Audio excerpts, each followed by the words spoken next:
तपस एक और रुझान, तपस माफ कीजिएगा, आपको रोक रहा हूं। एक रुझान पूर्वोत्तर के राज्य असम से आ चुका है। असम में जहां 126 सीटों पर वोट डाले गए, वहां पर पहला रुझान सामने आया है और असम के इस पहले रुझान के मुताबिक भारतीय जनता पार्टी बढ़त बनाए हुए है असम में।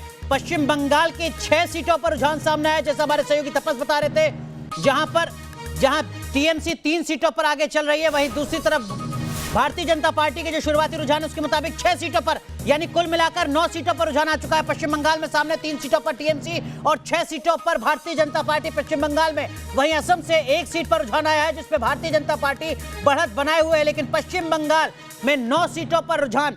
मनोज सर, थोड़ा जल्दबाजी होगी सर, क्या अभी समझना, कहना, या जो शुरुआती रुझान है वही अक्सर नतीजों में तब्दील हो जाते हैं? नहीं, ये तो देखिए अभी 10 मिनट भी नहीं हुआ है, ये तो कहना बहुत ही जल्दबाजी है। और इससे मेरे ख्याल से तो अभी आधे घंटे 1 घंटे तक कोई भी हमें निष्कर्ष निकालना ये बहुत जल्दबाजी होगी। और ख़ास तौर से जैसे अभी तपस ने समझाया कि ये तो जो सरकारी कर्मचारी हैं या फिर आर्मी के जो लोग हैं, केंद्र सरकार के लोग हैं जो कि पोस्टल के थ्रू वोट डालते हैं, उनका क्या रुझान हो सकता है ये वो इंडिकेट करते हैं, लेकिन उसके लिए भी हमें अभी थोड़ा टाइम देना पड़ेगा। तो थोड़ा इंतजार करना होगा। लेकिन धीरेन्द्र पुंडी, आपने लगातार चुनावों को कवर किया है, जो पोस्टल बैलेट हैं, क्या उसके शुरुआती रुझान कुछ कह पाते हैं क्या? देखिए, उससे बहुत ज़्यादा आप अंदेशा नहीं निकालते, आप उसके इससे ज़्यादा इसलिए क्योंकि कई बार वो गलत भी होता है।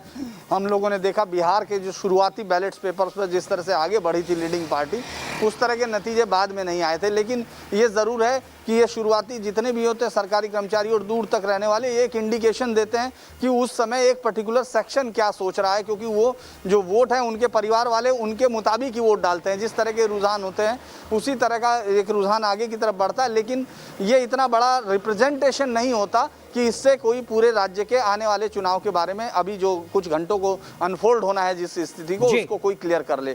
लेकिन ये ज़रूर है कि दोनों पार्टियों के लिए उनको थोड़ा सा संबल देता है, जो आगे बढ़ता है उसको और ताकत देती है, और जो अभी थोड़ा पीछे होता है उसको ये उम्मीद की अभी ये खुलेंगे तो हम आपको आगे बताते हैं। तो उस तरह की बिल्कुल आप कह रहे हैं कि थोड़ा जल्दबाजी होगा, कोई ठोस आंकलन। लेकिन जो शुरुआती रुझान है उसके मुताबिक 9 सीटों पर पश्चिम बंगाल में रुझान सामने आ चुके हैं। 6 सीटों पर भारतीय जनता पार्टी बढ़त बनाए हुए है, 3 सीटों पर टीएमसी आगे चल रही है। हमारे साथ